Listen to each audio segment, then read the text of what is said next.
Good evening. I'd like to start the meeting, our special meeting this evening.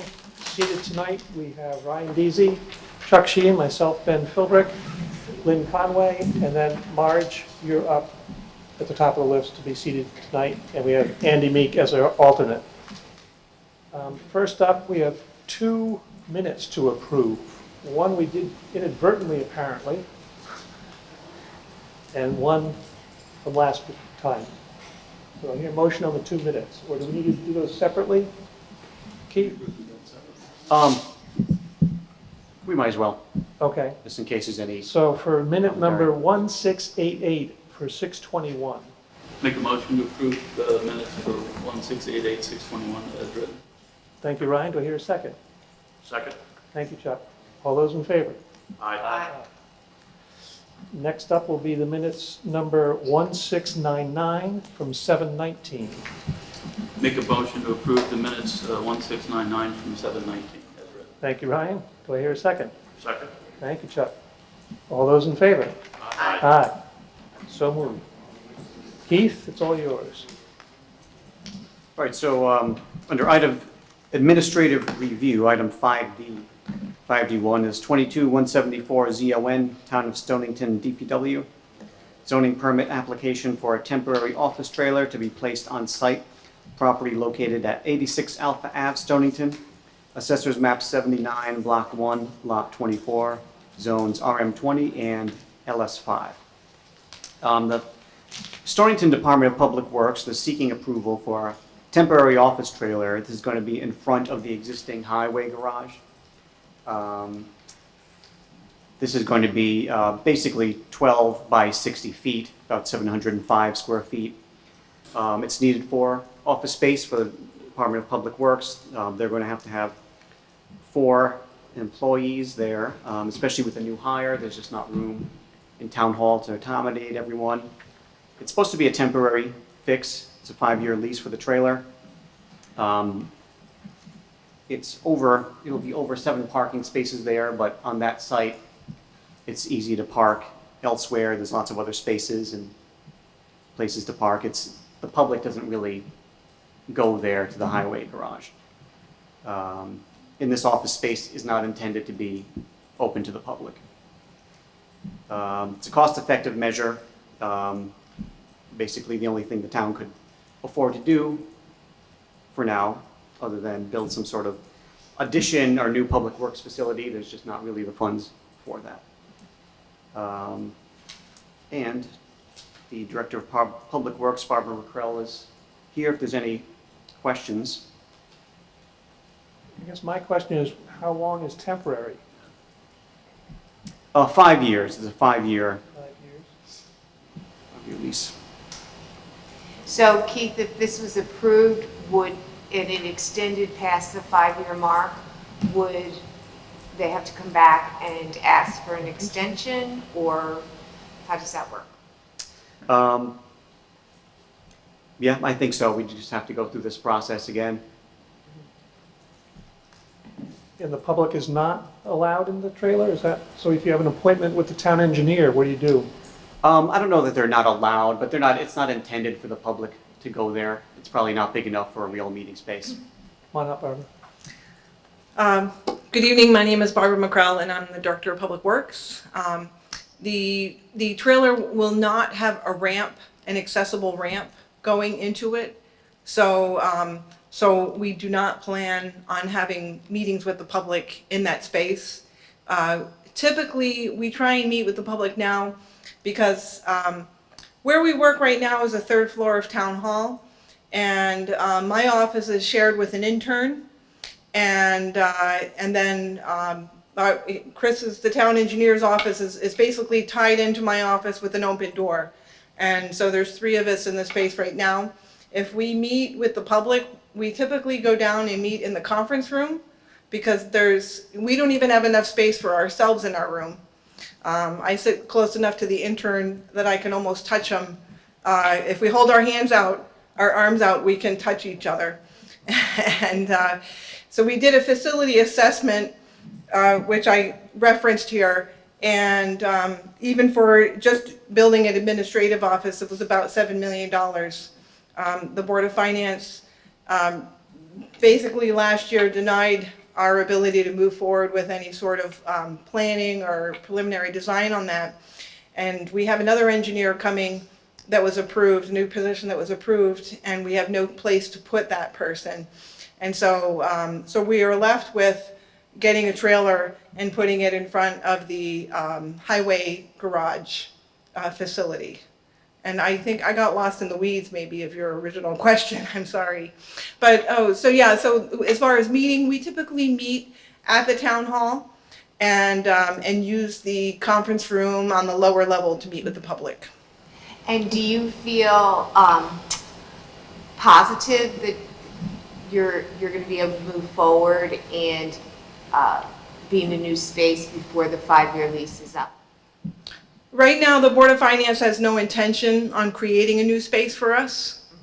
And, you know, so I don't know, we still own the property over in Old Mystic where the school administration building is. And during the last year's budget process, they have directed us to hold on to that building and utilize it for storage.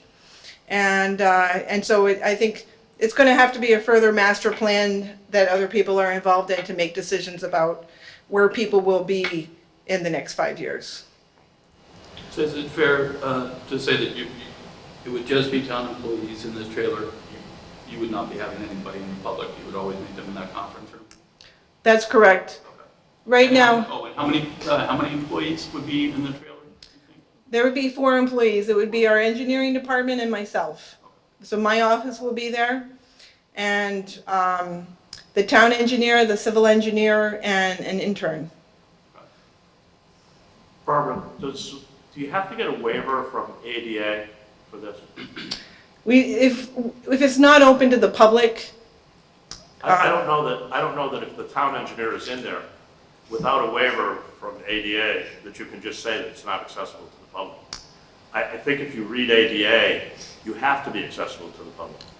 And I don't think you can make special accommodations to meet with people with disabilities. You have to accommodate everybody without a waiver. So the building official will be able to advise you better on this.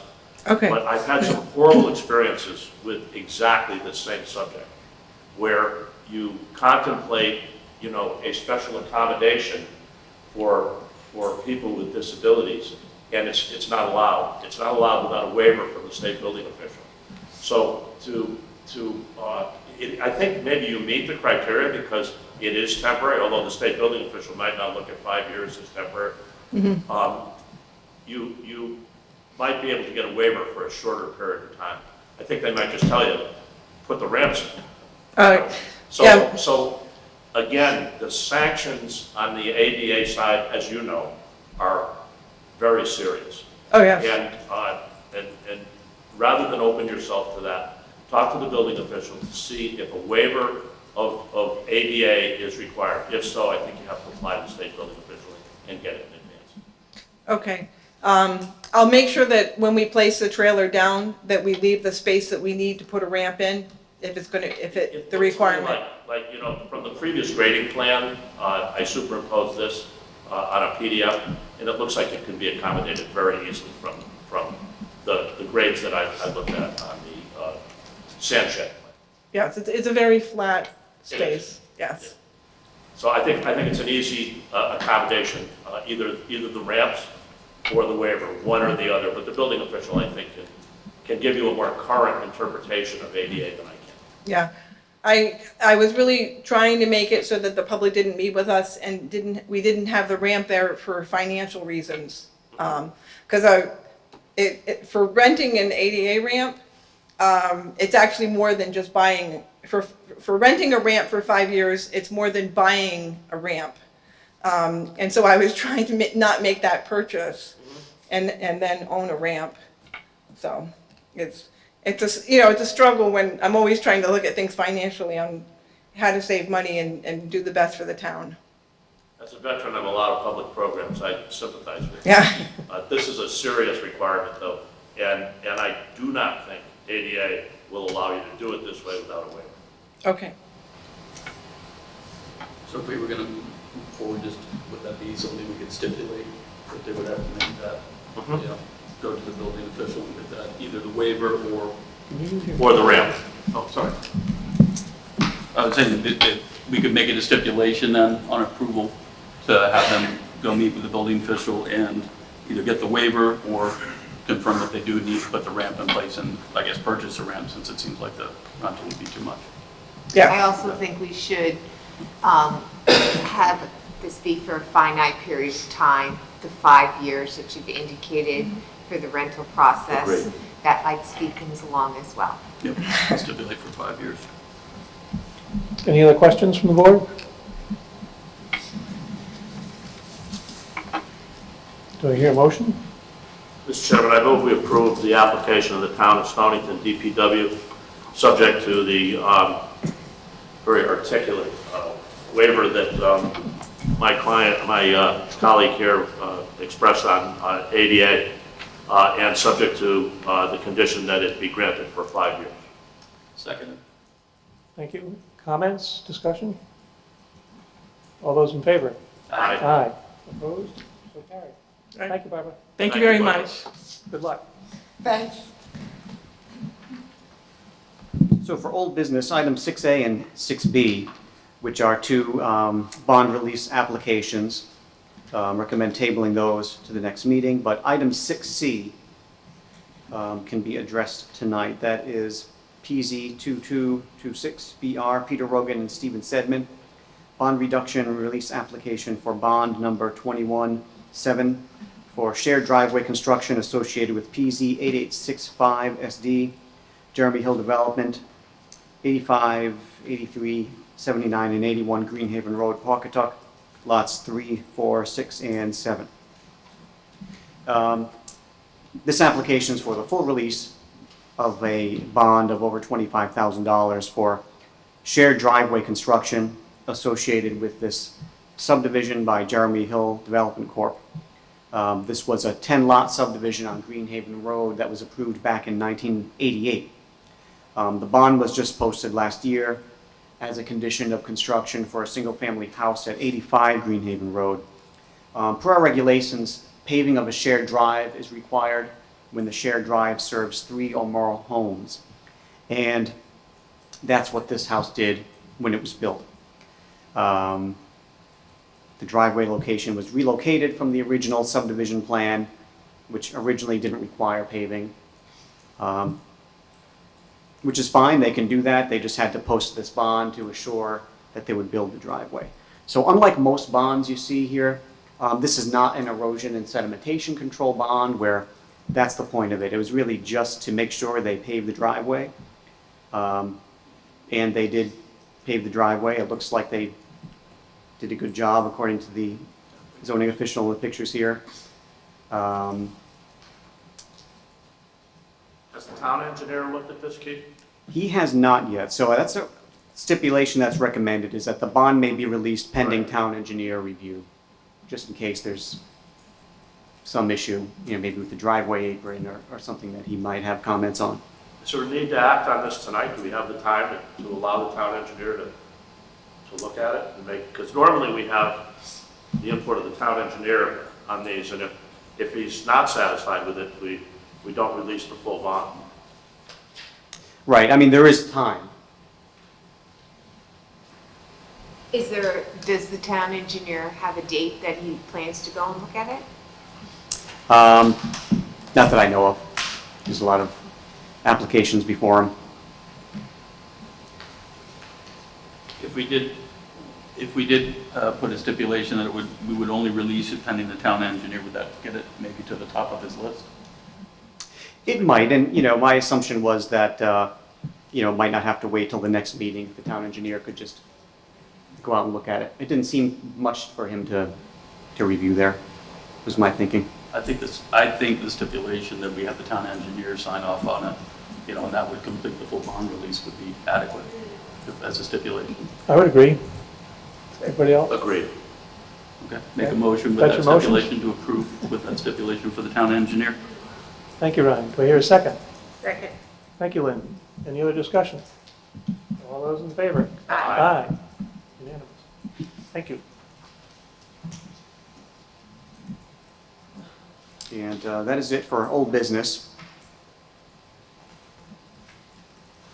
On to our public hearing. Right. So, Lynn, do you have the call for that, Sure. please?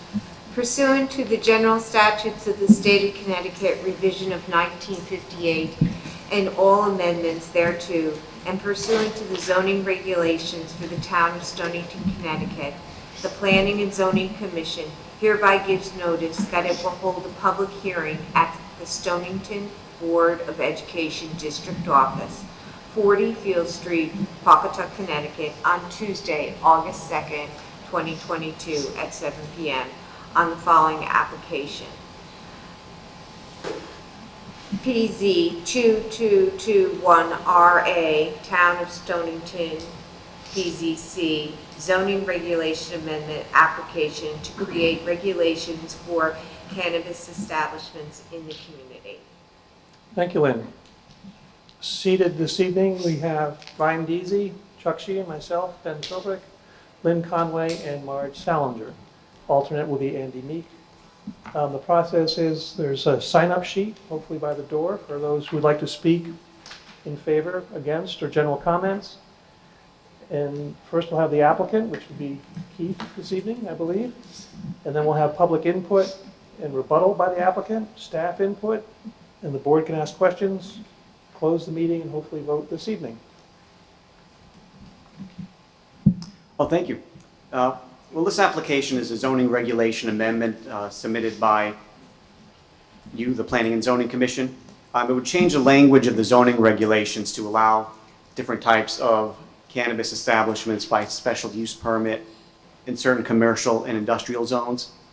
So if the commission approves the application, people looking to do business in town would still have to apply, submit a special use permit, and have a public hearing to consider their specific applications in a certain location. By way of background, as you know, the state last year approved Public Act 21-1, which legalized recreational cannabis in the state. The act is 300 pages long. A lot of it deals with the permitting process and criminal law. And basically it says that a cannabis establishment shall be treated as a similar type of business, let's say a liquor store if it's retail, unless the town adopts regulations to say otherwise. Special use permit is required though for the state law. So according to the act, towns can either amend zoning regulations to completely prohibit cannabis. You have that option. You can establish reasonable restrictions. Establish restrictions on proximity to other types of establishments like schools and places of worship. So prior to deciding on a course of action here, both the Commission and the Board of Selectmen wanted to hear from the public on the issue. So a public referendum was held on the general question of whether these sorts of establishments should be permitted in town. That was held on October 5th last year, and the question was passed by a vote of 2,106 to 1816 in favor of allowing these types of businesses.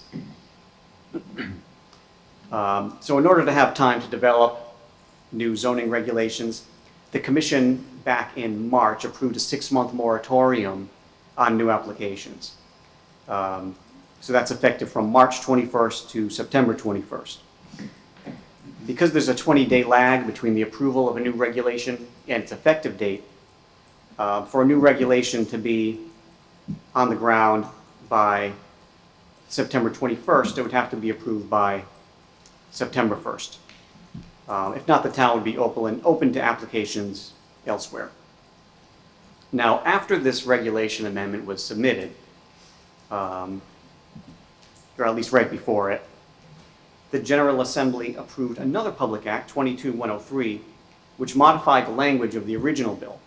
And one of the changes was to eliminate the restrictions on the number of cannabis establishments a municipality could have based on its population.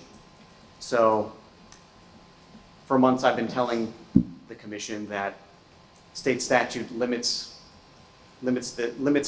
our town to one retail establishment and one micro-cultivator because of our population. Well, the state took that away, so now there is no limit. For both. For both. And we can still have regulations that say that if we want that limit, but it's not a requirement in the state statute anymore. So as far as the proposed text, there's several pages to it. There's a lot of new definitions, which are mostly just copied from state statute with the different types of cannabis establishments. There's the cultivator, delivery service, retail, and others. Section 4 of the regulations basically inserts the cannabis uses into the language of various commercial zones where they're allowed. It's more clear where they're allowed when you look at the use chart, which is on page 25. So first I'll say where these are proposed to be and then get into why. The two main ones that will probably affect people the most are cannabis retail establishments, which are proposed to be allowed by special permit in the TC 80 zone and the HI 60 zone. Micro-cultivators, which are basically growers of under 15,000 square feet, would be allowed by special permit in the M1, LI 130, and HM zones. These are the town's 3 industrial zoning districts. Cannabis delivery service or transporters allowed in the industrial zones, but also HI 60, TC 80, and GT 60. And a delivery service is what it sounds like. It's just someone who can deliver cannabis, but they don't sell it, grow it, or do anything like that. Food and beverage manufacturer allowed in the industrial zones. Product manufacturer, same thing. Product packager, same thing. Now, this regulation proposes not allowing cannabis cultivators in town. And a cultivator, as opposed to a micro-cultivator, is a growing establishment of over 15,000 square feet. So the idea is to sort of start conservatively with a small one. It also doesn't allow cannabis dispensary facilities, which is a medical-only facility, and a cannabis hybrid retail establishment. The reason for that is, like I mentioned before, the town had the limit of just one for the retail, but not one for the dispensary or the hybrid retail. So at the time, that was the idea. If those are unlimited, start conservatively and only have the ones that are limited. As far as the reasoning behind this, the cannabis retail establishments, they've proven to be very popular in places like Massachusetts and other states where they're allowed. So the regulation allows them the 2 highway-oriented commercial districts, TC 80 and HI 60. TC 80 is the area near exit 90 in Mystic, HI 60 near exit 92 in Pawcatuck. The districts are basically chosen to minimize risks because these areas already permit high traffic uses. They have good highway access, fewer residential neighbors, fewer nearby schools, and other more sensitive uses than other commercial districts. And they both have some underutilized or vacant properties that could be available for this use, especially the HI 60 has more vacant developable properties. In the cannabis micro-cultivators, and those similar uses would be allowed in the town's industrial zoning districts. Retail uses were not proposed in the town's industrial zones because unlike a lot of communities, Stonington just doesn't have, one large industrial area that's located away from residences there. The industrial areas we have tend to be smaller, scattered all over town, and there's always residences nearby wherever you find our industrial zones. And the regulation includes minimum distance requirements from schools and residences, which I'll get into here. Section 6.6.27 is sort of the meat of the new specific rules for cannabis establishments. That's on page 26. That's where you find the distance requirements, where any cannabis establishment, no matter the type, has to be 1,000 feet from a public or a private elementary or secondary school, daycare facility, dependency treatment center, public park or recreation area. Has to be 100 feet from any residential use or place of worship. No cannabis establishment shall be permitted in a building that's also used for residential purposes. There's a section on public safety, security, and nuisances, which talks about providing and maintaining adequate security measures to prevent and detect diversion, theft, and meeting the certain statutes that talk about that issue. They have to provide measures to prevent nuisance impacts to surrounding areas, including but not limited to odors, noise, waste, excessive lighting, smoking on premises, or environmental impacts. Now, there is a section, it's a highlighted one in the text, the point 3 here, that was not in the original submission, but I'm recommending it be added in there, which is that cannabis microcultivator applications will include a detailed odor mitigation plan to be reviewed by a third-party consultant chosen by the town with expertise in odor mitigation measures for cannabis growers. Such review shall be paid for by the applicant. In talking to the planner in another small town in Massachusetts, that was an issue that was a risk that they found, that they were having issues, odor issues from a microcultivator, and that that was a way to address it. There are these experts out there who advise cannabis growers on these plans. Cannabis can't be consumed, ingested, or smoked on the premises. That's part of the state law anyway. Growing and storage has to be indoors. This proposes hours of operation for cannabis retail establishments as 8 a.m. to 10 p.m. Monday through Saturday, and Sunday 10 a.m. to 6 p.m. Keith, how did you come up with those hours? I think with this, it was, I saw it in another Connecticut town's regulation, and it sounded reasonable. I was thinking 8 to 8, Monday to Saturday, and weekdays, I guess, and then 10 a.m. to 8 p.m. Mm-hmm. That's almost like liquor store hours, is that kind of where you were going? Well, liquor stores are later than that now. I Oh, think. yeah, no, I just was curious where the hours you were coming up with. Just 10 o'clock seemed kind of late, like, I don't know what everybody else Maybe. thinks, but Yeah, it doesn't have to be we can, 10. we can talk about that later if you want. I think it would make a lot of sense to just mimic liquor store hours. That way, nobody's confused. So when do liquor stores normally close? 9, Okay. Yeah, I believe they're 9 to 9 except for Sundays. When Right. it's- 6, I think, 5 or 6. Yeah, is it 10 to 5 or something, 10 to 6? I'd be all right with that, saying the same as a liquor store. Makes sense. Yeah, thank you, Andy. Good idea. And the application has to be referred to the Board of Police Commissioners and local local fire district. Section on traffic and parking management, where the retail establishments have to include a traffic and parking management plan, which will include their specific plans for addressing heavy customer traffic, parking, including any overflow parking areas, planned police traffic details, or outdoor pedestrian queuing areas, loading and deliveries.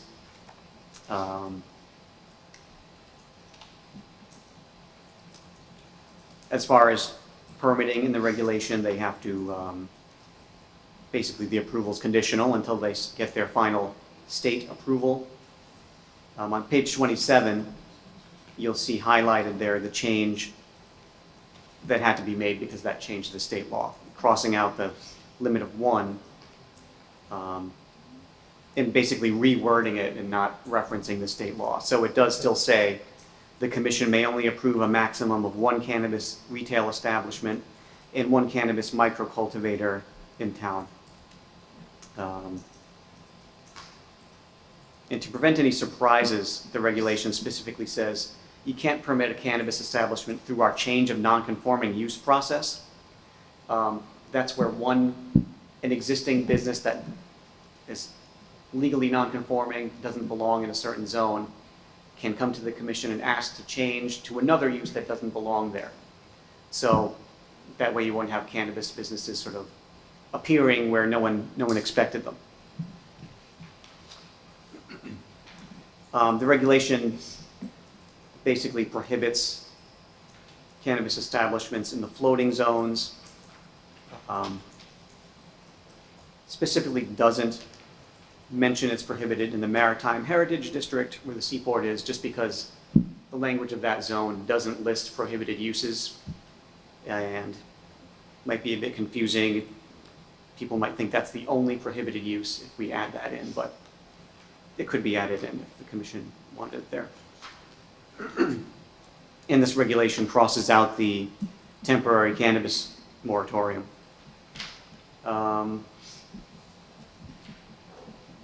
So the report gets into the benefits and risks of cannabis establishments and from a land use perspective, which means regulating the benefits and risks of the potential land use. And as far as the benefits, there is a direct financial benefit to the town if these are approved, which is the statute requires a 3% sales tax, which goes directly for the town. It has to be used for designated purposes, and there's a list of those in the statutes. It's also the more indirect economic benefits like jobs, increased property and personal property tax dollars, and also just generally abiding by the town's referendum vote where the public said that they were in favor of this. And the commission doesn't usually have that sort of benefit of a public vote on the things it decides. And from a land use perspective, there's risks to allowing cannabis establishments, which is potential negative impacts to area residents, things like traffic and parking, public safety issues, odors or excessive lighting from the grow facilities. And of these risks, the most significant ones seem to be the traffic and parking from the new retail facilities. These are issues that PZC sort of deals with a lot of things, is managing traffic and parking. The risk of odors from a microcultivator, in a way, seems to be the biggest risk of the proposal as I see it, because it's not an issue, first of all, that the commission really deals with too much, and it's not easy to enforce or to regulate. I checked with the Department of Consumer Protection. They clarified that their licensing process does not specifically consider odor control measures for microcultivators. So that language about third-party review is recommended here.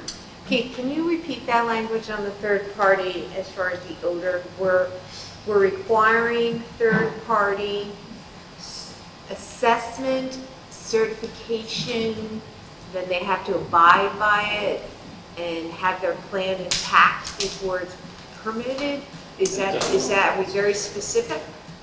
Yeah, the wording is cannabis microcultivator applications shall include a detailed odor mitigation plan to be reviewed by a third-party consultant chosen by the town with expertise in odor mitigation measures for cannabis growers.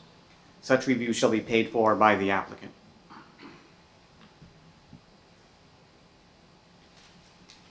So it's just So an us getting that assessment, expert but assurance. I just want to be sure, okay? Because I hear that, and it says an assessment is made. That's very different from the applicant will accept whatever that assessment is requiring, and that it's put into effect before a permit is given. Is there Am I not hearing that right? Is there wording that says that they would be required to implement the plan? Not just have an odor mitigation plan, but then implement said plan? Yeah, odor control. Yeah. Yeah, I mean, it doesn't specifically say that, so it can be added to be more. Okay. I think that's where you're going with. Yeah. Right. And Make then it- make it does that stick. plan have to, and I don't know, just discussion. So, I'm not familiar with odor plans, but depending upon what zone it's in, does odor mitigation have to be, do we have to say within a certain amount of space from the facility? Depending upon the zone being more crowded or what's next to it or whatever. Because I understand that you said it can't be near, certain type of, establishments within 1,000 feet. But again, I'm not familiar.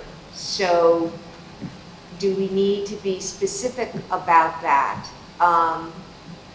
Because I have heard the same from others, that it's the odor that's the issue. Yeah, Concern. from the grow facilities. I haven't seen zoning regulations that get that specific.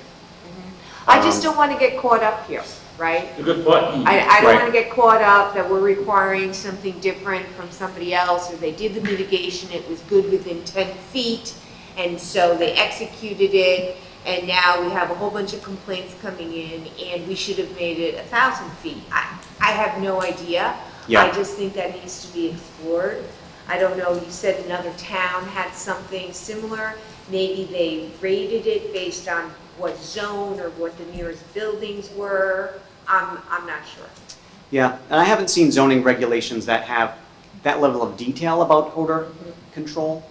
It's basically, towns seem to hire experts who advise the commission on whether what they're proposing would seem to work or should be adequate. But they have to get guidance from the town. Yeah. You're hiring a consultant, they have to have a guidance from the town, is what the There has to be a standard. expectations I was are. going to say. I would say 500 feet, it has to meet a certain standard. No? Is it No, but I'm 500? judging it at 500 feet, most odors are relatively dissipated. I don't know. Not necessarily.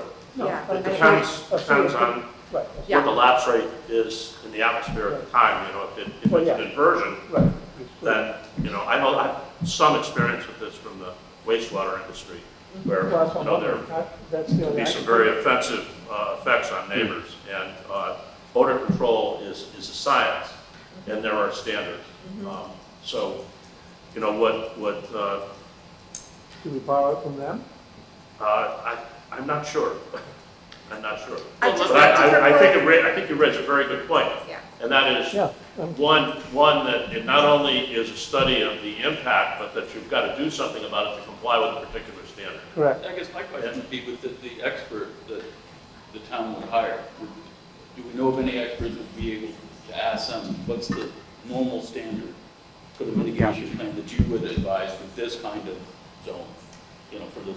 I think a licensed environmental professional, LEP, or an industrial hygienist, either or, could easily answer that question as to, what is a standard that we could apply and make reference to. And I do think that That would make sense, or even a minimum, maximum range. Right. that the odor control measures have to be a part of, the compliance of the application as well. Because it does have to depend on the weather. Similar to a traffic control study, depends Right. on what time of day. As you Right. say, if it's an inversion versus a northwest breeze, it's blowing Well, everything out. design conditions assume usually the worst conditions, so, No wind. you can superimpose Today. a lapse rate where there is an inversion. Lapse rate Yeah. is the rate at which the atmosphere changes temperature as you go up in the atmosphere. And an inversion is, it doesn't get colder as you go up, it gets warmer. That's what an inversion is. And an inversion pushes emissions down. Right. So normally, these types of studies impose, restrictive conditions and difficult conditions. So it is kind of a worst-case analysis. Well, does the water pollution control, do they have any stipulations? There are. I Guidance? can't tell you what they are offhand. It's in an environmental arena, a licensed environmental professional or LEP could easily answer that question, or an industrial hygienist could easily answer that question. So, we should, I think, perhaps reference a standard, and I definitely think Lynn has raised a point, a good one, that it's not just that you have to do an impact analysis, but that your plan has to incorporate odor control standards. Numbers. To effectuate the standard. Right, numbers, yeah, agreed. Yeah. Since we're talking about the micro cultivators, and we've got a couple different zones on the table here, would it make sense to reduce the number of proposed eligible zones for them? I'm thinking the LI 130 zone has very few neighbors. You've got the highway on one side of it, and there are houses adjacent to it, but as far as I know, the only development is quite far removed from those houses. We're talking about the Togwong Business Park, essentially. Correct. If we limited it to there, you know, we should still find some standards for odor control, but we could be cutting a lot of potential problems off before they happen. Because all the M1s are very much in residential. Right. area. And, you know, the LA 130 too, there's a surprising number of homes in the LI 130. Oh, okay.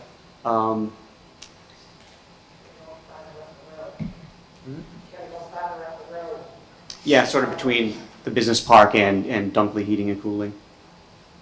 But yeah, that's one thing to look at is the zones. And that's sort of how I pictured the studies working, is that the expert will look at it in a context-sensitive way and talk about odor controls needed for that neighborhood it's in. You know, if there are homes nearby, that's the goal. The biggest goal is to not have it disturb the residential neighbors there. But it's not just residential neighbors, right? So, I mean, that's the whole point. Yeah. You know, I think we're just using the Togwong Business Park because, you know, it was brought up. But there are other businesses there, right? So it's not just residential. Yeah. Right. It could be outdoor dining or something Exactly. adjacent to this, Exactly. and it could be even more offensive, so. Yeah. So it's almost like it has to be assessed at the property line and controlled on the site. And, Not go beyond it. and not go beyond, really. It's, to not be offensive to abutters. Yeah. Yeah. And I don't think that's, I think with modern technology, that's achievable. It's not going to be inexpensive, because, you know, the types of filtration systems with activated carbon filters are expensive to operate, but that's a cost of doing business. Yeah. Yep. Yeah. As far as the status of other towns in Connecticut, there's a map in here put together by CT Insider that shows, at least as far as recently as February, the status of different towns, zoning regulations, and a lot of them are in the same boat as us of having moratoriums, not actually having regulations developed. Most of the towns in our surrounding area are in the middle of moratoriums also, like Groton and North Stonington. Some towns have decided to just prohibit them permanently, like Old Lyme. And some towns like East Lyme and Newington and some others have already adopted zoning regulations to have these sort of businesses. You know, when looking at the impact on Massachusetts communities, I really couldn't find any apparent media references to land use or zoning enforcement issues with these types of businesses.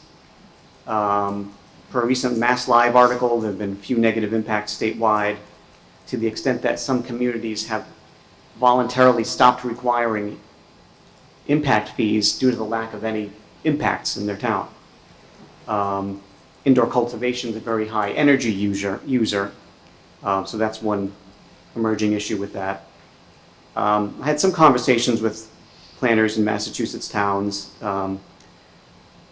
One in a coastal town in Mass basically described the retail establishments as a typical weekend high traffic use. That's something like, he described it as like video stores, video rental stores used to be in the 80s and 90s, where you see a lot of people coming and going, you know, at certain times, like Friday night, Saturday night. And when they first open up, they're especially popular, and then it sort of evens out, especially as more in the region open. And the other town I mentioned the odor control as an issue. And theirs was an industrial zone, industrial area, and it was still a bit of an issue. So the decisions the commission will have with this is approval of the proposed text, with additional modifications, or denial. So if it is denied, these establishments would be allowed wherever similar or non-cannabis establishments are permitted without the extra protections in these regulations. So a more effective option would be for the commission to approve a scaled-down version of the regulation. You know, if you're not comfortable with the things in here, just shrink it down to something that is comfortable, so at least we'll have more of the protections there. There are lots of alternatives where if you wanted to modify the submitted text prior to approval, some of these are prohibiting or further restricting certain cannabis types that are too problematic. For instance, if we can't get to a consensus about regulating microcultivators, we don't have to approve microcultivators. It could just be retail and the other ones. Modifying the proposed distance requirements, allowing additional cannabis types that aren't covered in this proposal, like the cannabis dispensaries or the hybrid retailers, which is medical and recreational sales. You could eliminate the limitation on only one cannabis retailer or microcultivator in town. If you do that, I'd recommend putting in a minimum distance requirement between establishments, so you won't have a clustering of the businesses like two retail shops right next to each other. You could allow them in additional zoning districts, but if you go too far with that, a second regulation amendment is probably necessary because it would really exceed the scope of this amendment. So Keith, I have a couple of questions. The distance, and you did a great job, so thank you for that. And particularly, you know, that you looked into what other towns have done and what issues they've had. I think it's hard in the early days to really know, and it's nice to have a reference, so thank you. So the distance, you know, I think you said 1,000 feet within schools, from schools, daycare centers, etc. Did you take those distances based on liquor stores, bars? How did you come up with those numbers? It really just seemed like a reasonable round number. It was just sort of looking at some other Connecticut towns had. A lot of them had smaller distance requirements than that. One of them, I think it was maybe Vernon, went up to 3,000 feet between one of these and a school. And what is our, I just don't know, what is our stipulation for liquor stores, et cetera? I don't know if that? we even have one. Let's see.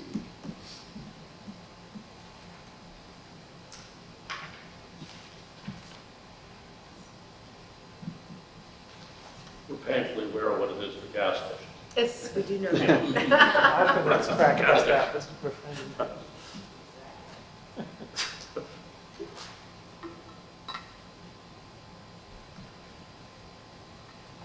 Yeah, I think we got rid of those actually in our regulation.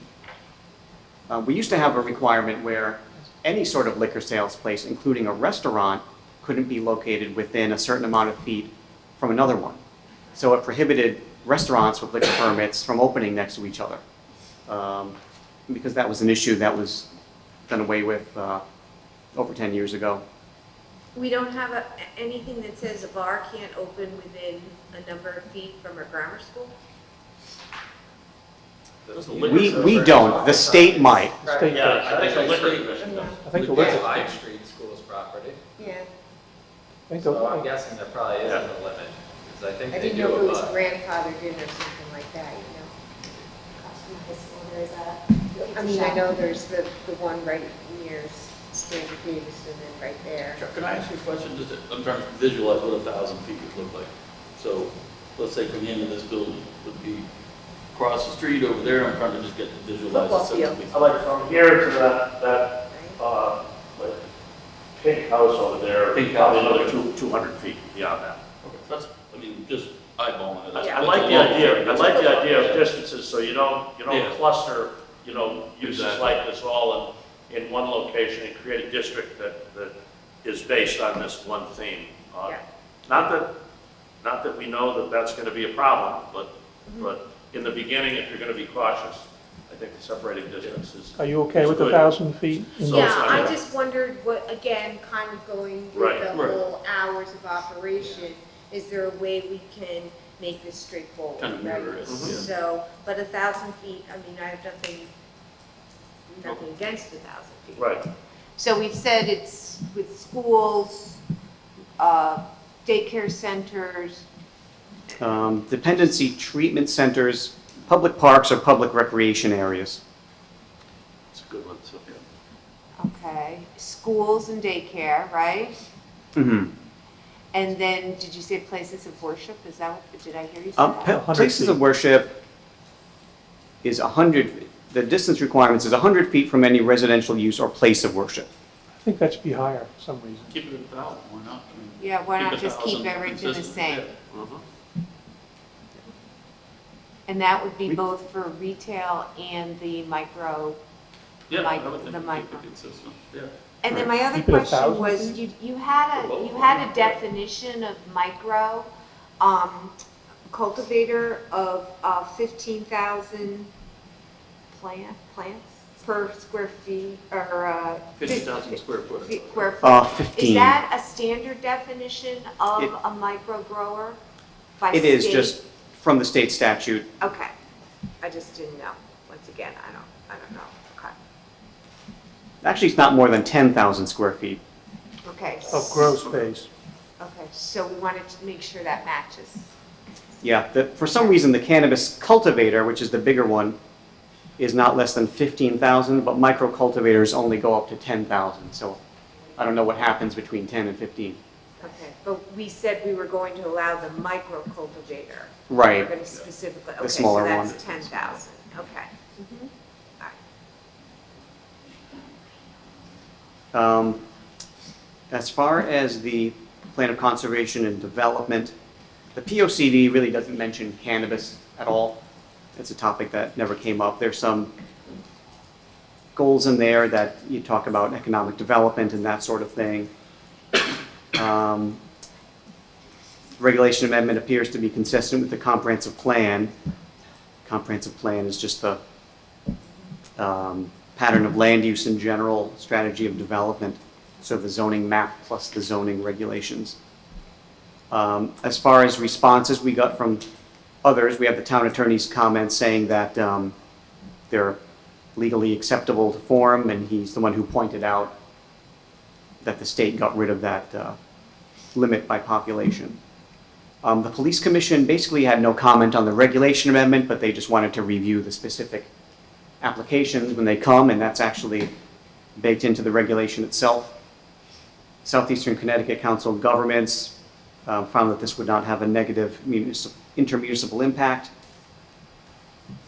DEP said that it was consistent with the Coastal Management Act, which is really the only thing they look for when you send them zoning regulation amendments. So as far as the required votes, it's the application's conformance with the POCD, the application's conformance with the comprehensive plan, and the decision on the regulation amendment. If this were to be approved tonight, the effective date would be August 22nd of this year. Keith, I just have a couple more questions. The impact use fee that you alluded to, that's outside of the regulations, right? That's Oh, the impact fee, I think what I mentioned was the community impact fee in Massachusetts. that's something that towns can charge them. It's totally outside of our preview, though.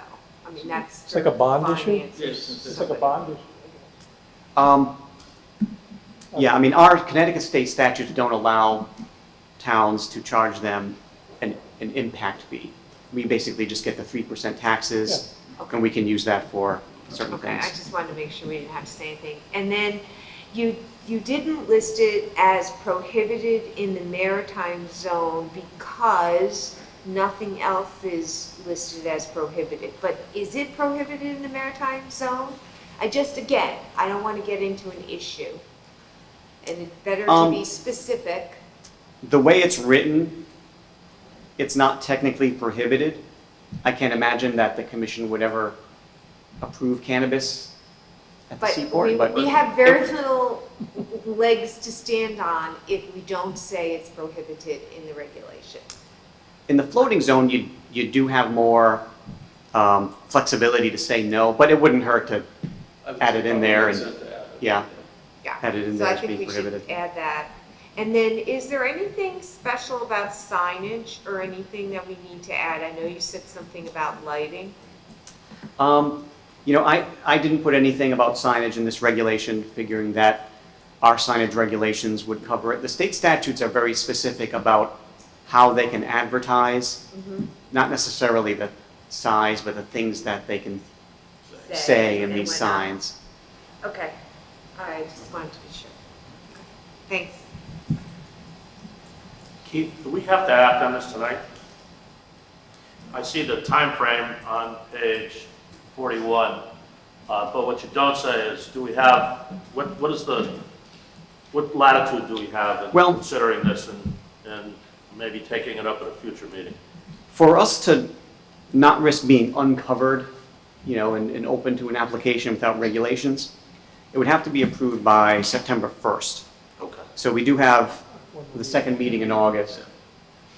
There's a couple other public hearings there, but With an We do. immediate effective date?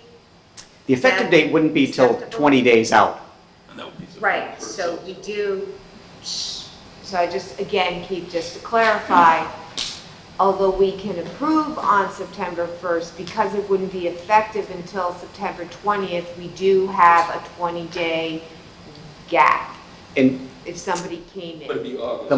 the moratorium doesn't really end until September 21st. Okay, So we would be safe. We would be safe on that. thanks. Any other questions for Keith? I do also think that we should specify 1 and 1 and not leave it for conjecture Agreed. or, and then we can Yeah. always, You can always open the door. increase later on. Okay. Yeah. Mhm. No, Mr. Chairman, we had this parking issue tonight, and we really don't have an abundance of people at the meeting. We might want to consider leaving this public hearing open until the next meeting.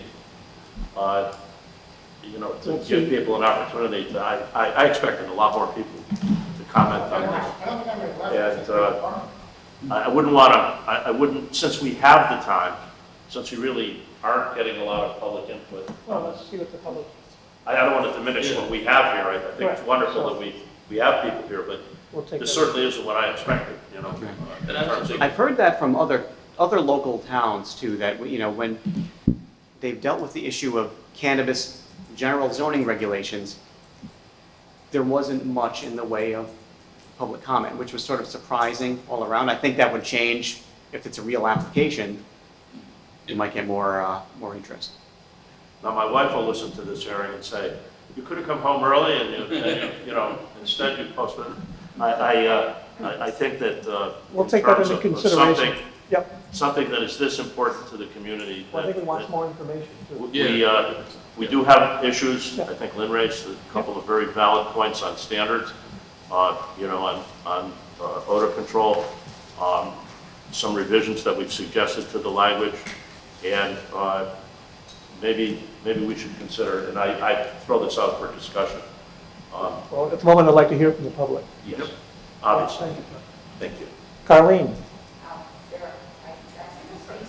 We'll get to, well, you signed up for, it's the only signature I see. And then I'll open it to the floor. Do you need more time to prepare? I'll tell you, it was a little bit of shock, I know it is. I was shocked. I was shocked on the agenda, and I started late this time. Anyway, that's a step on that, my life. Okay, for the public hearing and the record, my name is Carlene Donnarummo, as you all know. Oh, I just lost my own paper. Oh, no, here. I want to concur with you that I really expected a lot more people here tonight, especially the LI 130 people up on Togwonk Road. And I just have a feeling they just don't know what's going on. So I would suggest that you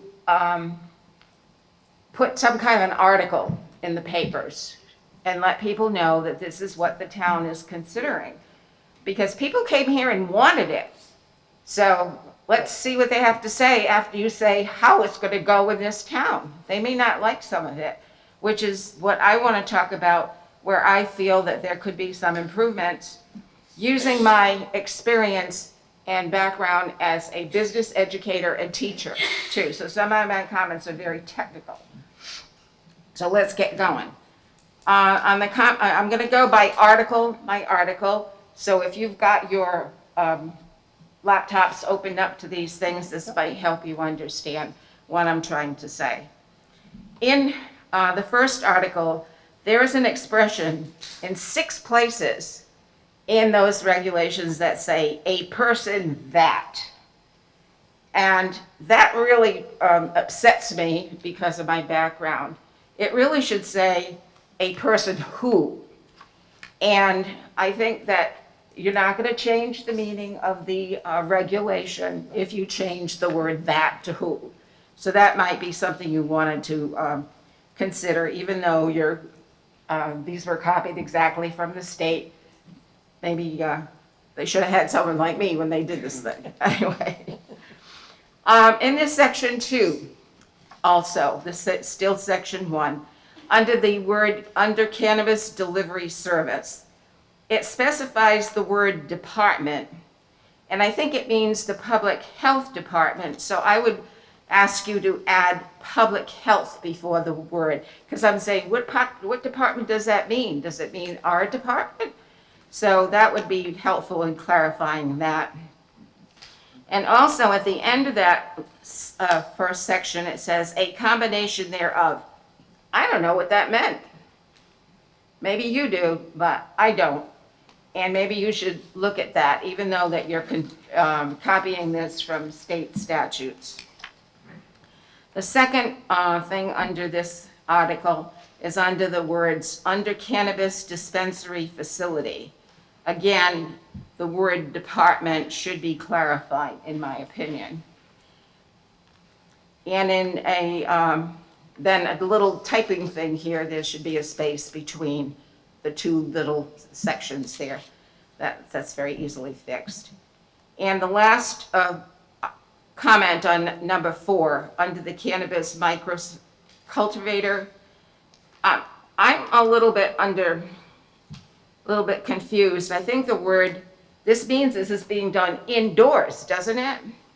Yes. So I would add the word indoor establishment. So it's very clear that you're making a distinction between indoor and outdoor. I'm going to give you my paper at the end so you can think about this a little bit more. Article 5 was really something that bothered me and confused me a lot. I just had a real lot of trouble with that. If you look under the GC 60, it says cannabis delivery service and transporter. They're allowed, but where in the world are they going to deliver them? They can't deliver them anywhere. It doesn't say you can deliver them to a retail establishment. Confusing. In the M1 zone, it says you can do delivery and transport, and has a lot of other uses also. But selling is not permitted in that category, and it seems to me that maybe you should let it done because it's right there. They're doing it, they're making the product. Why can't they sell it right there if we're going to let it be in this town? I hope I'm interpreting this correctly, but if I'm not, I'm sure you'll try to clarify it. Let's go to Article 6 on page 26 of 40. I strongly support the planner's suggestion of hiring an outside expert, as you have done tonight, at the applicant's expense, of course. But, so they would be developing the odor mitigation plan. But I agree with you during your discussion that it's fine to have a plan, but the applicant has to adhere to it and implement it. And so I would suggest in that section you should say that he develops an odor mitigation plan which the applicant must adhere to and implement. And I've written that on the paper that you can think about.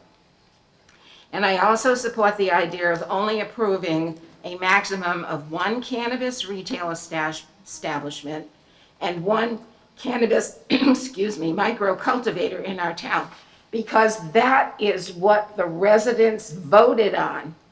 The vote may have been completely different if the new regulations were in effect at the time that we voted. Maybe they wouldn't like these things all over town. Maybe they would have said, no, we don't want it. So I think we need to adhere to what was approved at the voting for the town. I hope I stressed that point enough. Under 6.6.27.5.1, this is talking about the commission's conditional approval. I don't understand what that means. I really don't. In zoning, in our zoning, we don't have conditional approval. So maybe you can talk about that and see what conditional approval means. In this section, also, in 6.6.27.5.4, states that retail cannabis sales shall not be considered an accessory use to any other use or activity. To me, this means that a grocery store, a tattoo parlor or beauty parlor or a CDP seller cannot sell cannabis. And I completely agree. We don't want everyone and his brother selling cannabis all over our town. So I think that's a good thing that's been put in this regulation. And going to Article 7 on page 28 of 40, again, this word cannabis establishment is used in these floating zones. And I'm a little confused as to, does this mean to the growing of cannabis inside a building or outside in the ground? Or does it mean the sale of cannabis in a building? I'm wondering if there's some way of expressing exactly what is meant right there. I'd like to hear some discussion on this point too when you get around to, and I hope you do hold this hearing open. I really do. Also in this section regarding the NDD floating zone, the word N of NDD means neighborhood. And this regulation was meant to protect neighbors and neighborhoods. In my opinion, there should not be any cannabis-associated activity in any NDD approvals, and I would suggest that you omit the exception with that particular NDD proposal. In conclusion, I would like to say it would be nice for all of us if we could have seen what the other towns have adopted in their regulations. I would have done it if I had time, but I didn't find out about this until Friday. So that's the kind of way I would have researched this thing myself. But anyway, that's beside the point. Our town planner really has done a tremendous job. This is a really great report. But I do think that there are some tweaking that has to be done. I wrote something here, I can't even read what I wrote. The state's statutes are specific about how to advertise. And that's not mentioned in these regulations at all. Signage is not mentioned. Lighting is not specific. Parking is not specific. Those are some items I think that maybe should be included in this regulation, rather than relying on our own regulations, or at least referred to and said, parking should adhere to zoning regulations, so and so and so and so. So those are things I'm hoping you're going to take some time to think about before you actually approve this regulation amendment for our town. Thank you for your time. Question, Mr. Thank you, Chairman. President. Yes. Thank you for the insightful review. I appreciate it. You're And welcome. I'm sure the rest of my colleagues do as well. Just one question. I know you're very careful about your choice of words. Very careful. Not being a linguist, I want to ask you a question. On page 26, I know your comments about the outside expert, but instead of odor control plan, you say odor mitigation plan. I think that's what I read in the To regulation. me, mitigation means to diminish, but not to control. So would you have any objection to odor control plan? No. Which I think is more of an industry term? No, I would not have a Okay, complaint. thank you. You're welcome.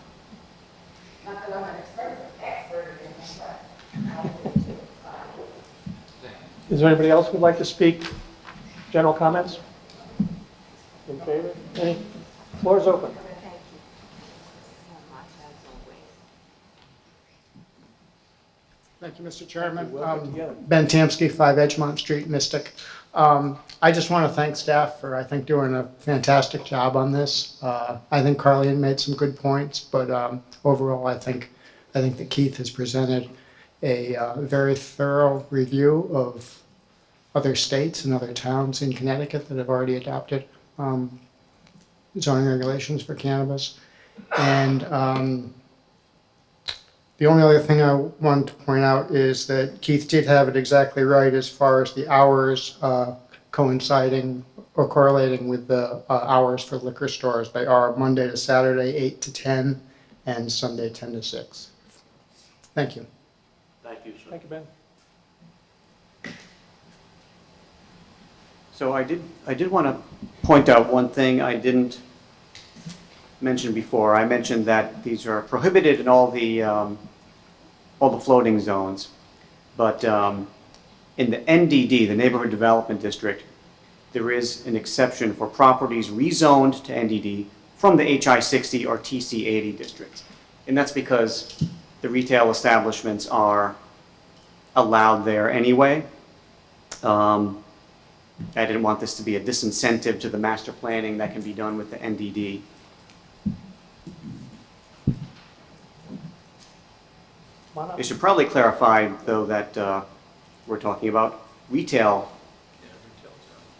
because those are the ones allowed in the HI 60 and TC 80. Hi, I'm Laura Graham. I live at number 2 Moss Street. Yeah, hold the Can you- microphone up, okay. maybe, Frank. There you go. Can you hear me better? Okay, sorry.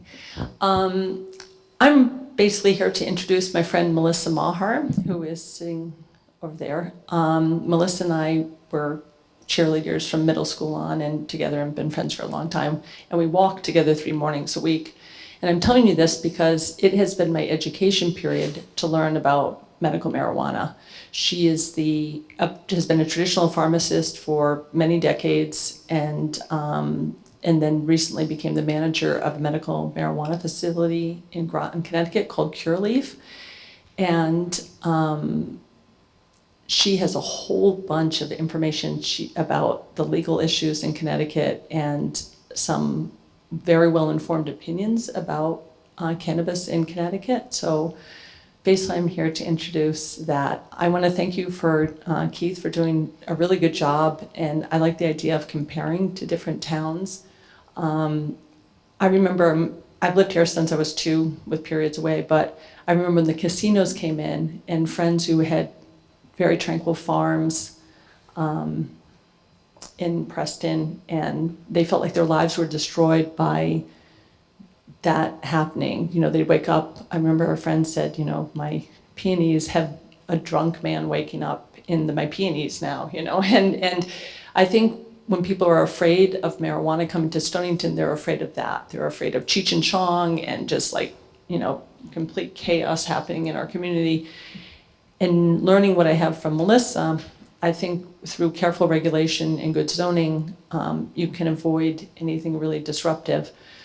My best friend from college lives in Great Barrington, the Berkshires, and she told me a story when they first started opening dispensaries there, how their lives were really changed in that there were lines of 1,000 people waiting to buy legal pot and gummy bears and all of the other things they have.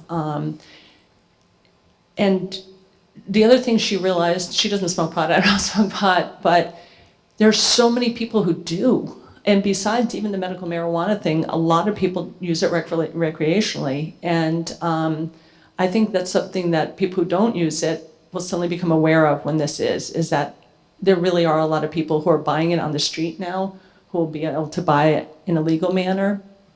And they also won't have to drive to the Berkshires or to, I think Warwick, Rhode Island is the closest one. So I'm not gonna make it real short because I want her to have plenty of time to talk to you guys. She took some notes about the things that Carlene mentioned, and I hope this is helpful. Thanks so much for the good work you guys do.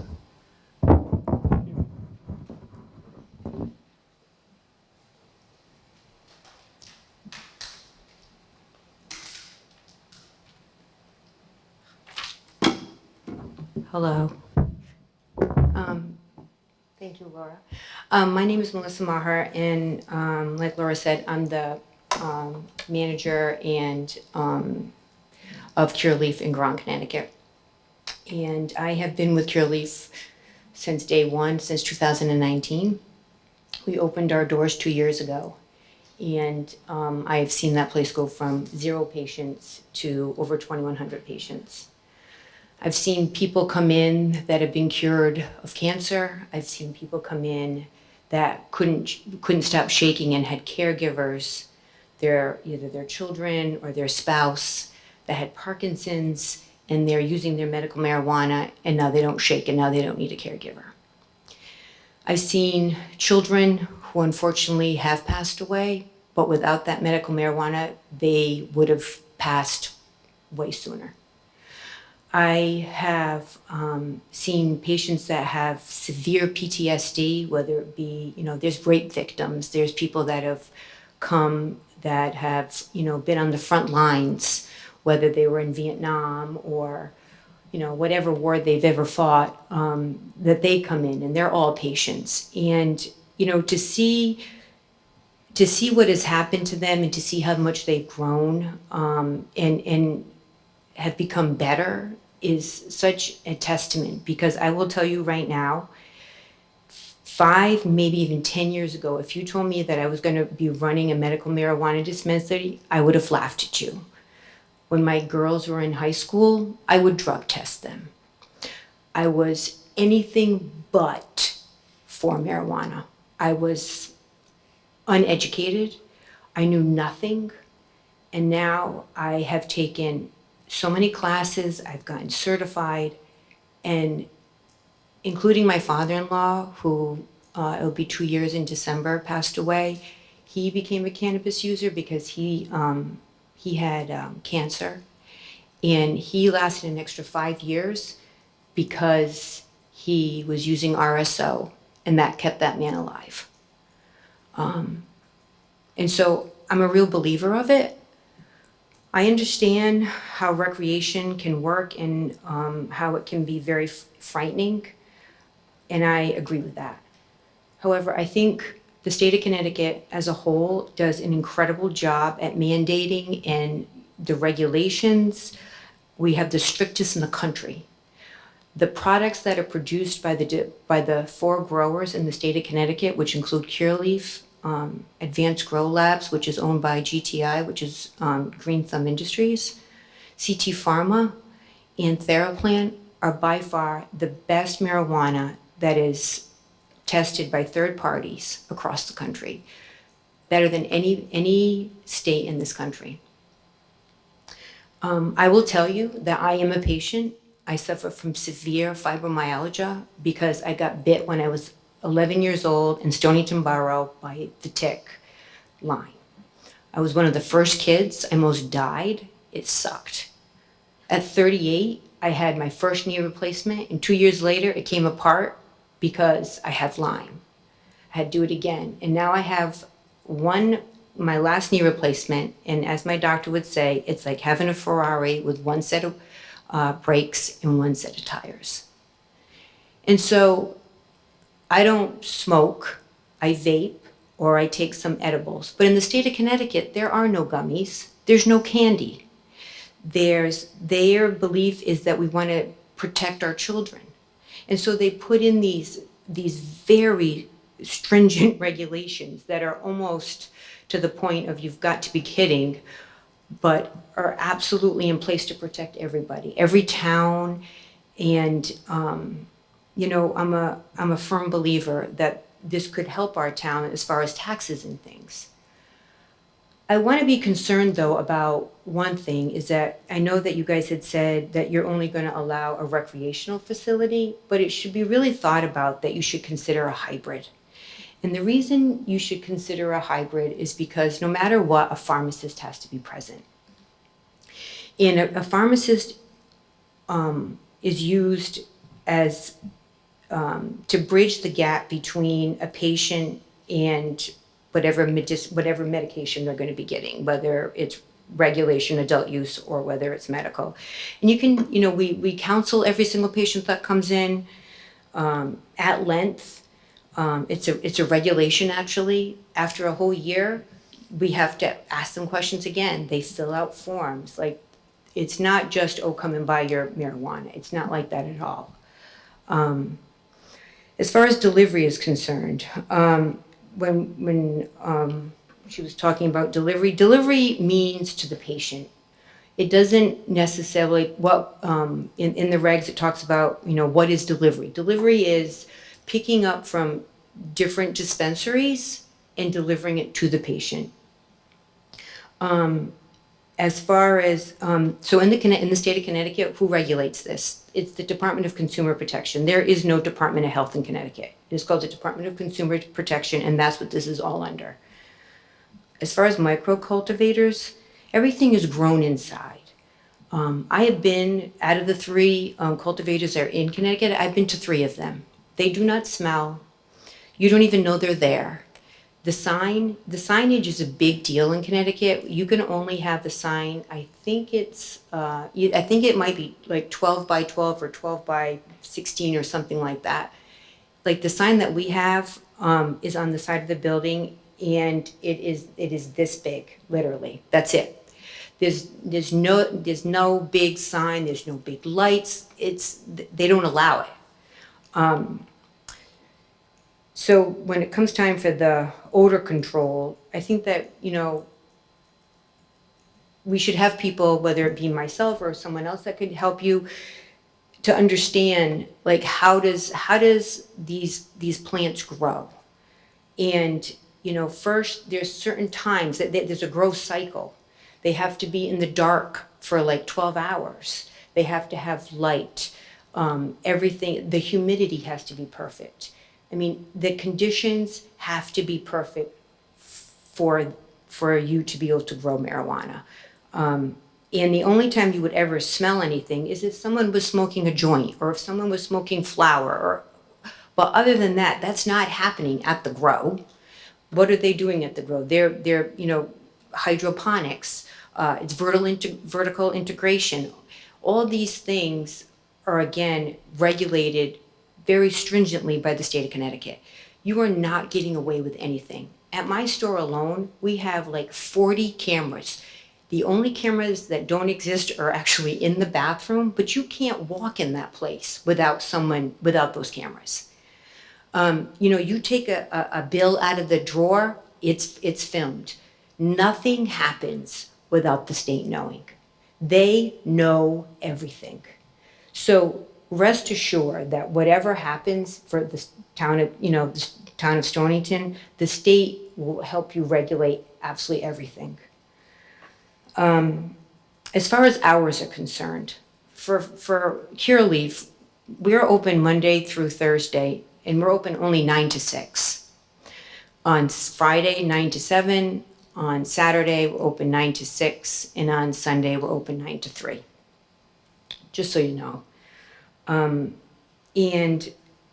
Medical patients, just so you know, are allowed to grow marijuana. So if you're worried about, the smelling of growing plants, they don't really smell. So anybody can, if you have your medical card, you're allowed to grow 3 mature and 3 immature plants with a max of 12 plants per household. And that went into effect last October. Come July 1st of 2023, anybody can grow. So the whole idea of this odor problem is not just about the cultivators. You're gonna have to worry about anybody who's got their license or anybody who's got seeds. So I think it's way more than that. I think education, when it comes time for marijuana as a whole, needs to be implemented. And,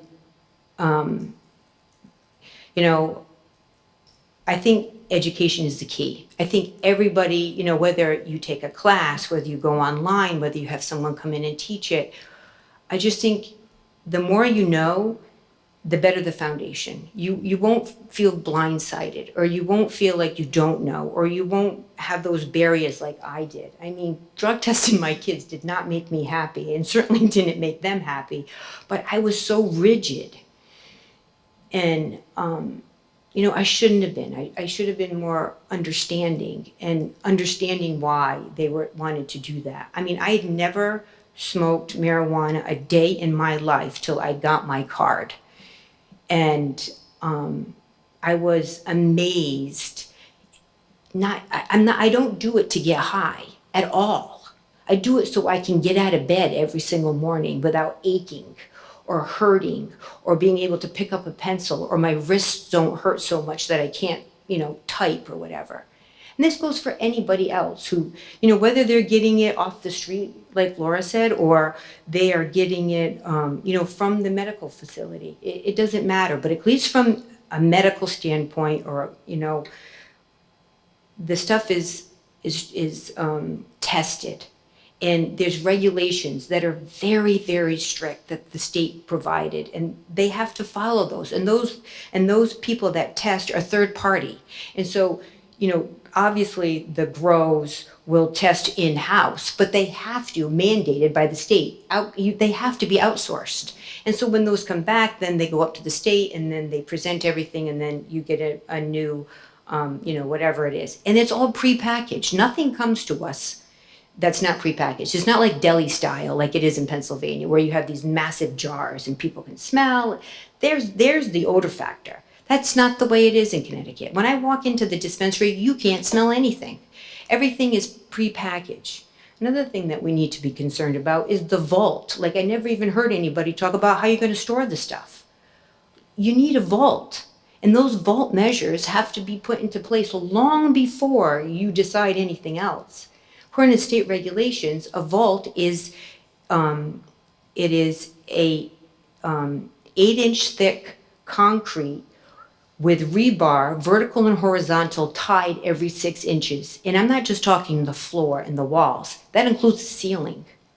So nothing. We have a the big bank vault door. And security. We have so much security.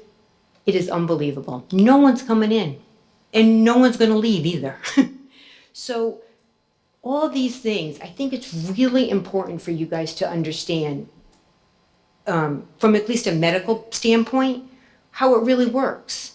Because I don't think you do know that. And maybe I could be wrong, and maybe one of you could be a patient. I have no idea. But I do know that the more you know, the better informed you're going to be, and the better decision making you're going to make, and you're going to do that for the town as a whole.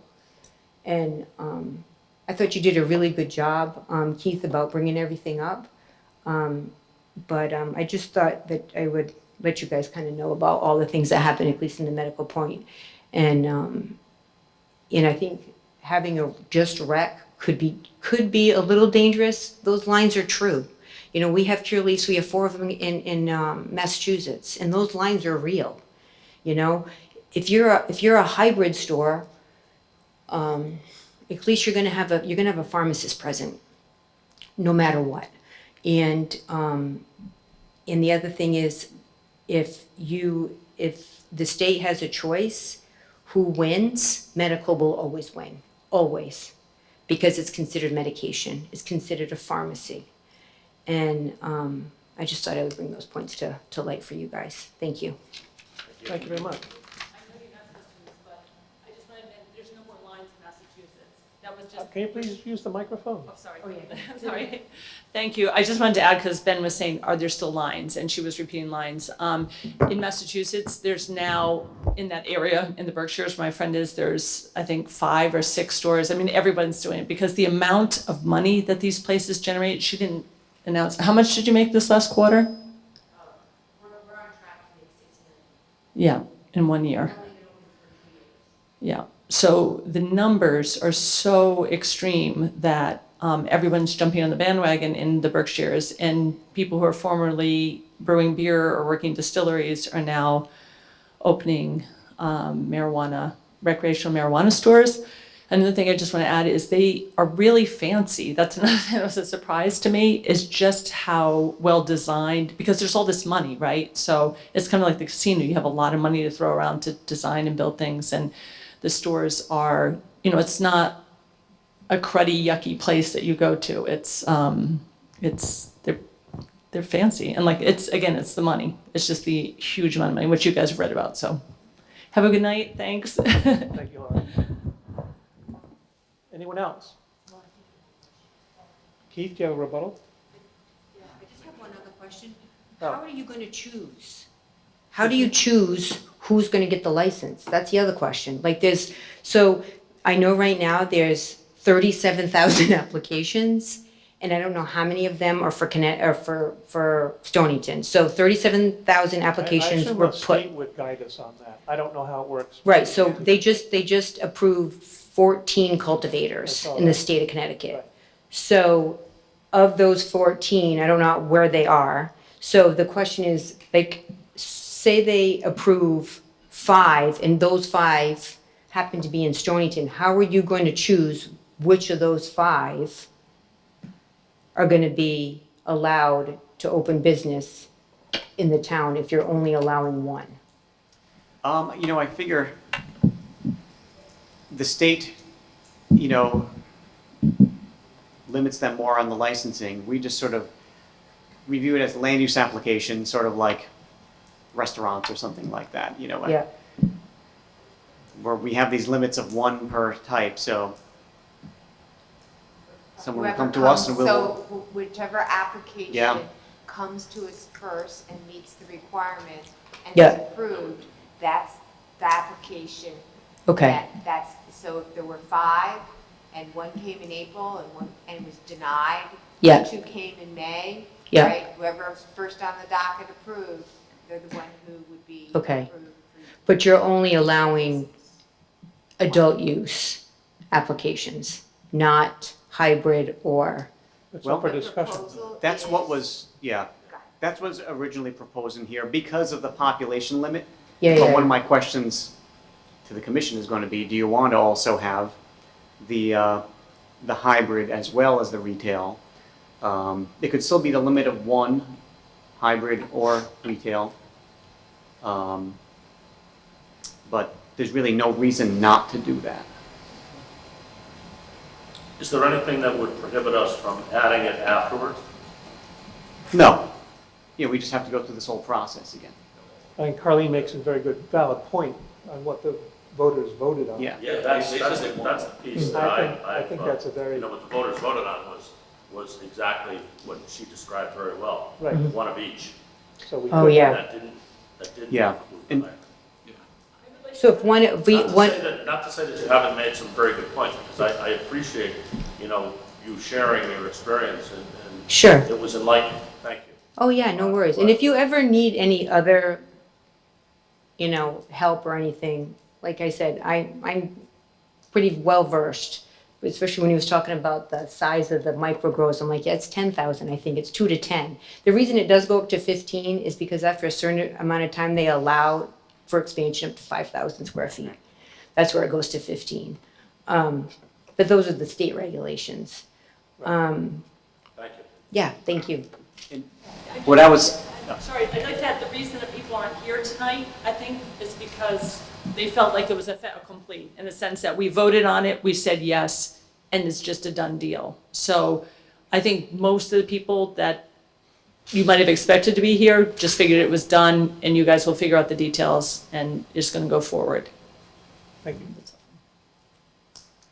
And what I was trying to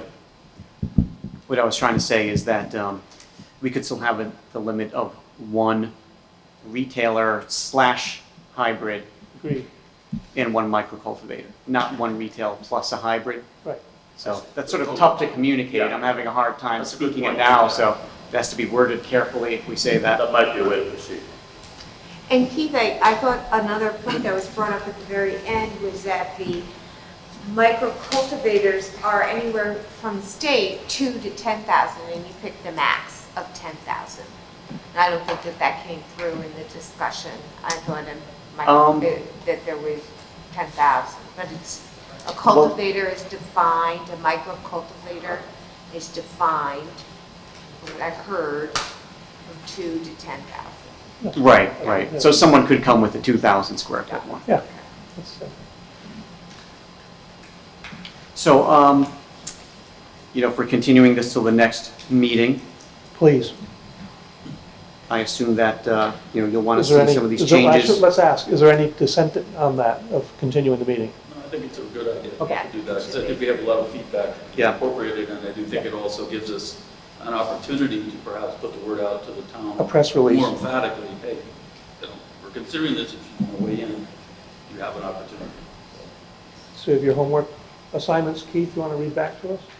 Yeah, I think, just to go over some of the things that we were talking about, possibly amending the hours, but I think I lost track of what the, I think we're going to amend them to match liquor store hours. yeah, to match liquor stores, Right. what that is.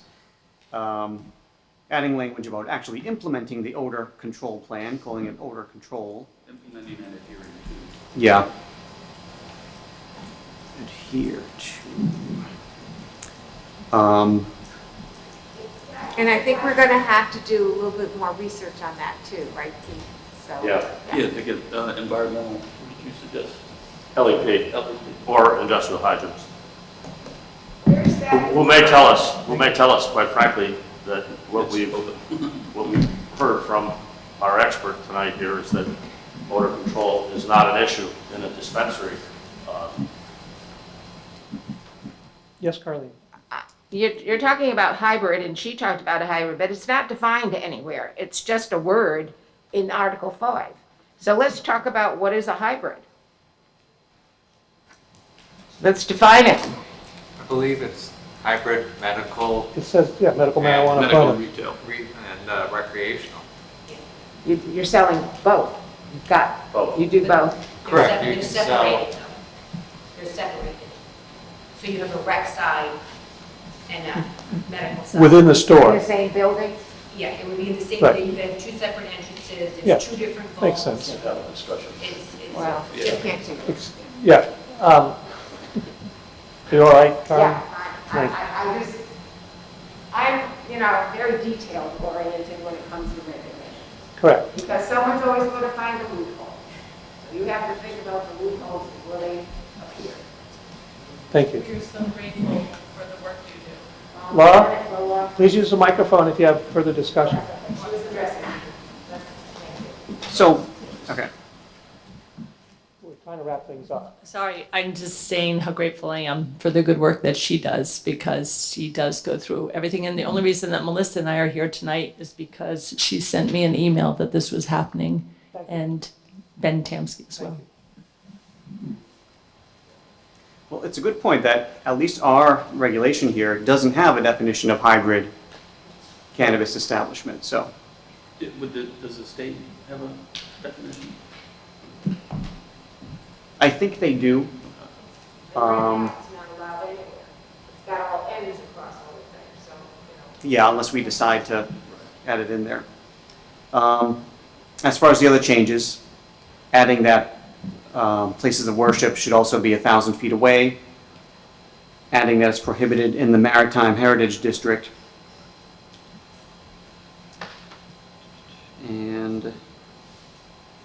specifying that in the NDD,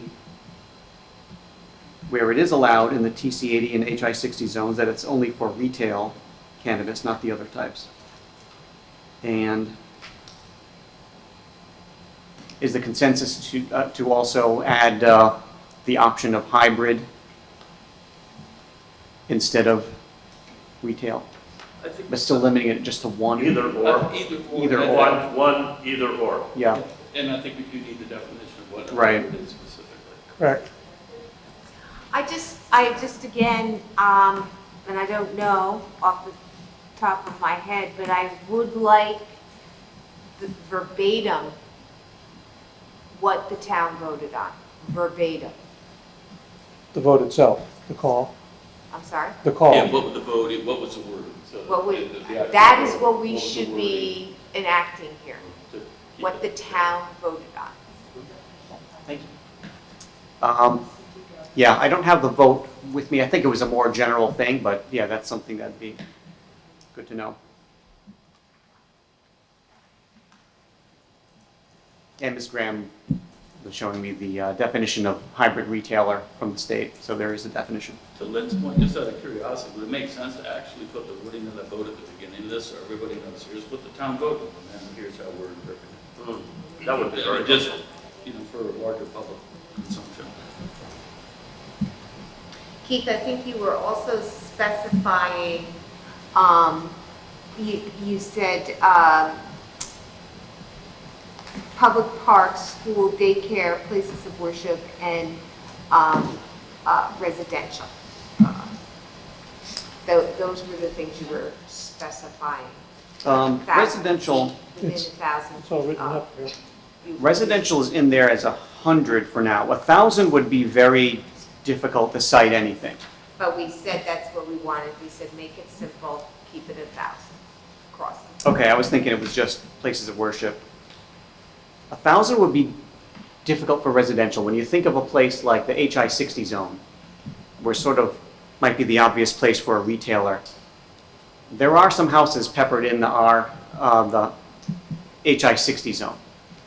So 1,000 feet, But we're not necessarily wanting to treat this like any other retailer. So that's part of the point. So we're having separate regulation on how we're doing this. Yeah. And I agree, I think that would be, you need 1,000 feet is too many feet, I think, for residential, especially in those areas that they pointed out. I think that can be the exception, I didn't hear residential previously. Would 500 be more acceptable? I think the 100 is I still agree. okay. I'm personally in favor of the 100 foot for the places of worship and residential. I had initially scratched down 100 feet? 250. What's that? I put down 250 when I was reading it and taking notes.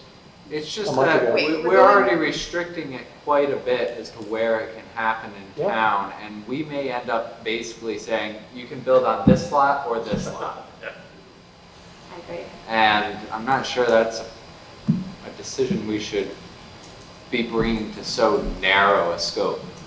1,000 feet's a pretty big distance. Yeah, well, it's a fifth that's of a what we mile. said though. I agree But with we're schools. still in I agree discussion. with schools and things like that when it's children, but I agree, I didn't understand the worship or the residential. Well, there's children there too. So, I Yeah, mean, but it's the the school same. is dedicated to children, whereas, Keith, is there any way we could look at seeing maybe other towns, if they had any specific distances, that they've used and said, yes, this works, this seems to make They- things viable? they do. It's tough to translate because different towns are different, and they allow them in different areas, where they might allow them in a more downtown type of district. So it's hard to translate that to your own town. Is there I any guess kind of it's- commonality, or, consistent most seem to have 250, 500, or 1,000? I'm just trying to get a sense of it. There's so few in Connecticut that there isn't a real consistent amount. Okay. So here's How my- about, just out of curiosity, how about in Massachusetts, since they're more up there? And you may not know the answer. Yeah, I think more than comparing it to other regulations, are we by the doctrine of impracticality with 1,000 feet, saying we made it virtually impossible Well, I think to that's put something in here. You know, That's Andy's point. we certainly, on the basis of what was just said to us, we don't want to make it impossible for somebody to do this.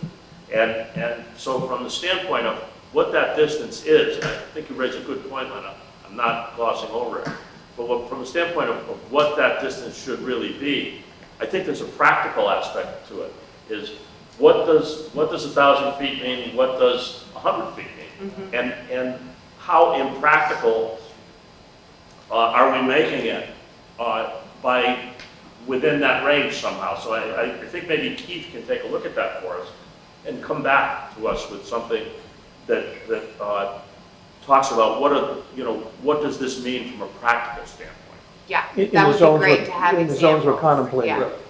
Because So- one of my concerns is, really, we're not gonna have 4 of these in the town, right? Right. We heard that, the lines are out to the kazoo.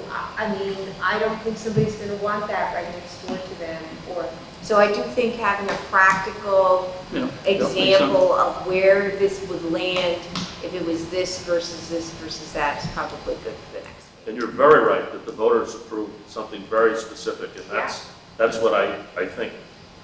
And That's I what I think assume we've whoever got wrote the- it got the call. specifically. the mandate to Yeah. consider here. Okay. Yeah. Just one point, Mr. Chairman. One moment. Keith, do you still have more? Let me see if there was anything else we talked, I think that covered all the things that we talked about for the regulation. Yes, Ben? Yeah, very briefly. Please use the microphone. Very, very briefly, I'd just like to remind you that a special use permit would be required. So I think, overthinking the distances and so forth, I think could be worked out in the individual application process, especially since it's only going to be one. Thank you. Thank you. Did we want to, just for tonight, did you want to go over any of the things in the public comments that were raised, section by section? Or do we want to wait until next month? And Keith, you can kind of work it in, or, I think, Well- Keith's got the list of what Carlene and. I think the word substitutions and Makes and sense. the Department of Consumer Protection Yep. and things, it's just, those are practical things, and I think Keith covered the more pragmatic things that were raised. Yeah, I mean, What about the M1 zone should add cell in Article 5?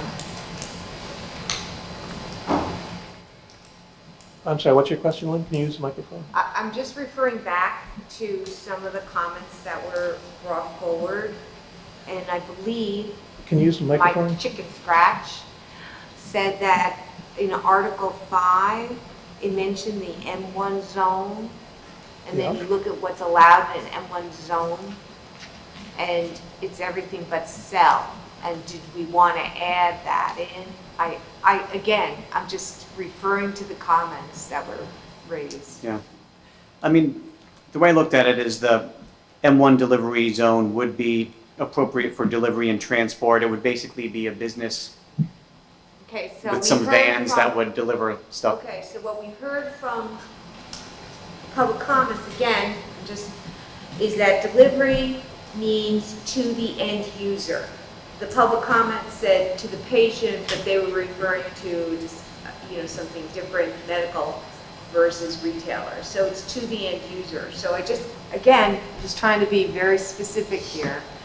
When you say delivery to the end user, delivery to, I'm just, again, trying to clarify.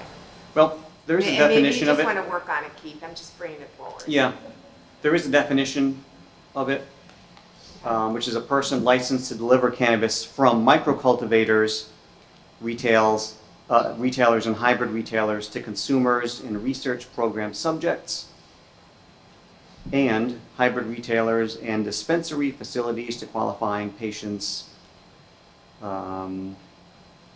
So does that mean that in the M1, you would be able to have the retail?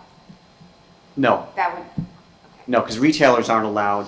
Microcultivators would be, and you could have a delivery service where microcultivator they deliver the stuff from the micro cultivator elsewhere to consumers or hybrid Maybe retailers. chart. It's basically, yeah, a delivery service, and it didn't seem like something that would be too risky in the M1 zone, but not retail.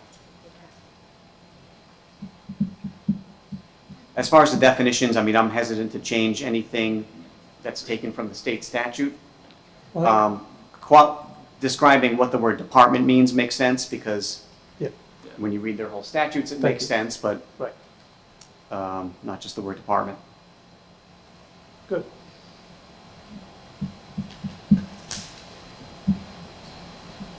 Andy, any other comments? I think, is it Ben as well? I think I would agree with Ben's general sentiment that we don't want to overthink this too much. I do agree that it's worth developing a good framework for this in case in the future it's something that we want to expand upon.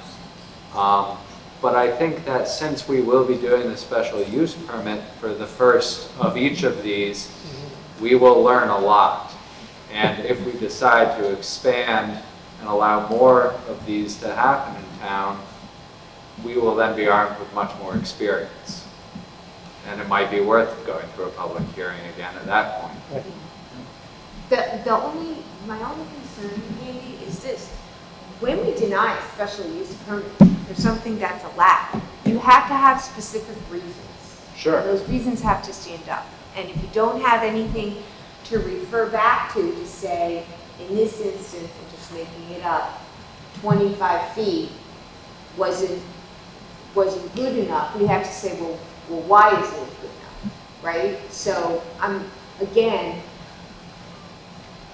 saying special use permit and needing a special use permit and not having a regulation to refer back to allow you to deny the special use permit, I think opens this up.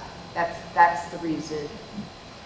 On that note, I think that maybe one of the things that I haven't heard talked about that much that I think would be a good idea is to make specific requirements for the parking for the retail venue, because I do think that that is something you do not want a line forming on a road, people trying to get into a parking lot that's full. That could get really ugly. I think these retail places, it may look ridiculous in 5 years when they're not as heavily trafficked anymore, but I think they need a really big parking lot.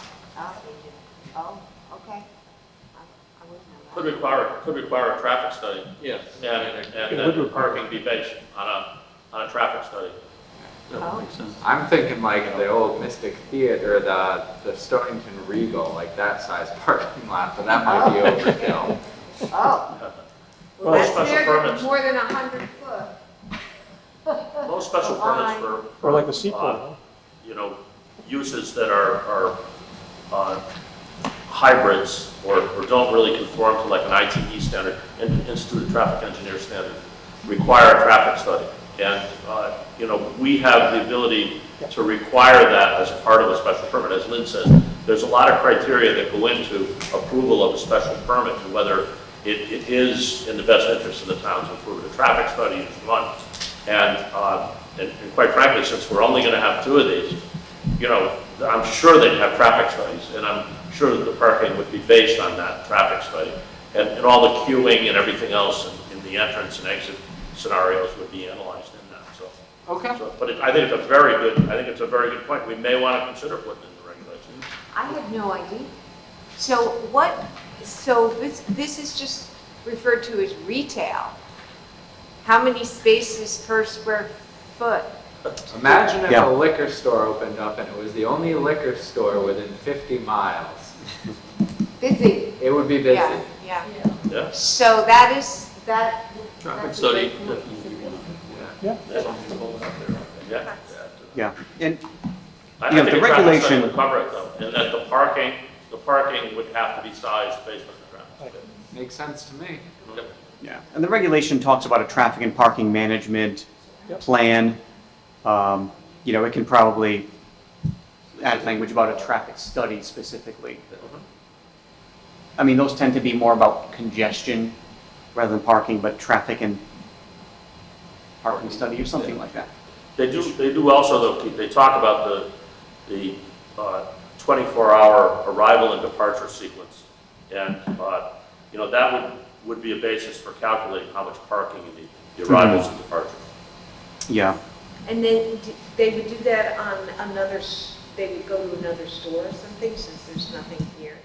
I think that, you know, normally when you don't have like an ITD standard, Institute of Traffic Engineer standard, what they do is they take and they count an actual store in a town with, you know, similar demographics. And you get the arrival and departure sequence, you know, by cars driving over it too. So you get actual counts of actual stores. From those actuals, they come up with, you know, a hybrid for your store. It's a really good way to do it. It really is. Keith, you gonna have enough, you want to do this for the 16th? Is that what you're thinking? Yeah. You have enough time? Yeah. Yeah, there'd be enough time. Okay. Yes, Laura, please approach the microphone one last time.